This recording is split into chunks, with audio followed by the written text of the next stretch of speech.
किसी छोटे से गांव में लक्ष्मी नाम की एक महिला रहती थी। वह बहुत मेहनती थी और अपने 2 बच्चों के पालन पोषण के लिए सड़क किनारे गोलगप्पे बेचा करती थी। लक्ष्मी का सपना था कि उसके बच्चे पढ़ लिख कर बड़े आदमी बने।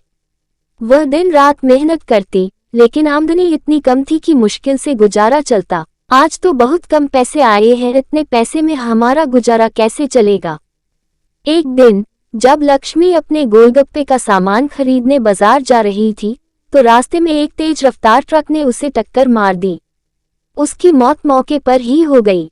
गांव के लोग बहुत दुखी हुए। बेचारी गोलगप्पे वाली कितनी साफ दिल औरत थी।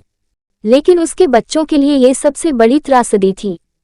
अब दोनों बच्चे अनाथ हो गए थे। भैया, अब हमें अपना गुजारा करने के लिए कोई काम करना होगा। अब हमें मम्मी की तरह गोलगप्पे बेचने होंगे।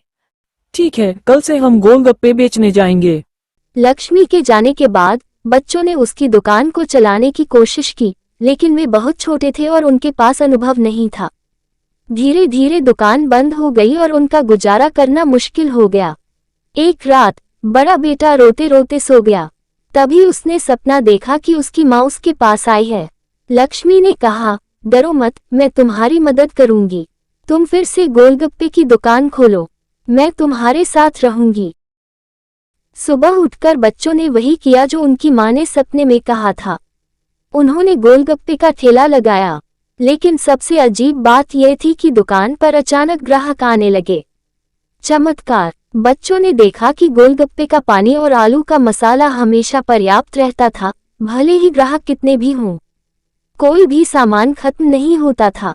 बच्चे समझ गए कि उनकी माँ की आत्मा उनकी मदद कर रही है।